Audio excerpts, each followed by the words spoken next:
M. Kabundi Wakabundi dit que le peuple, au lieu de soutenir le FRDC et marcher contre l'ambassade du Rwanda, devrait plutôt marcher contre le chef de l'État, car il est qualifié d'un danger à la tête du pays qu'il faut absolument chasser. Le nouveau riche du quartier Kingabwa a dévoilé à la face du monde le projet qui s'est tramé en cachette pour liquider notre bien-aimé, le chef de l'État Félix Antoine Tshisekedi Tshilombo.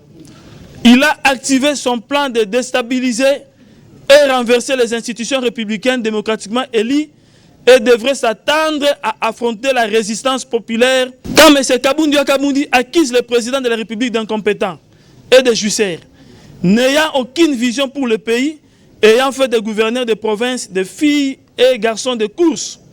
Il a outrepassé ses limites et animé par son esprit revanchard après qu'il ait démissionné de lui-même de son poste de premier vice-président de l'Assemblée nationale avant d'être viré à la tête de l'IDPS pour son comportement antipatriotique.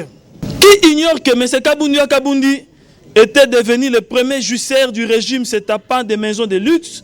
Le vrai mécontentement de M. Kabundi Wakabundi, et qui ne dira jamais au peuple congolais, vient du fait que les carrés miniers de Kateketa qu'il avait arrachés au Lualaba lui a été à son tour retiré. Aujourd'hui, M. Kabundi Wakabundi regrette ses actes d'abus de pouvoir, l'infraction de destruction méchante, trouble à l'ordre public, abus de pouvoir et usurpation de pouvoir. C'est ainsi, le MRJCO demande à tout compatriote qui a été victime du comportement de M. Kabundi Wakabundi de saisir les juridictions compétentes afin qu'ils soient rétablis dans leurs droits et que la justice soit dite.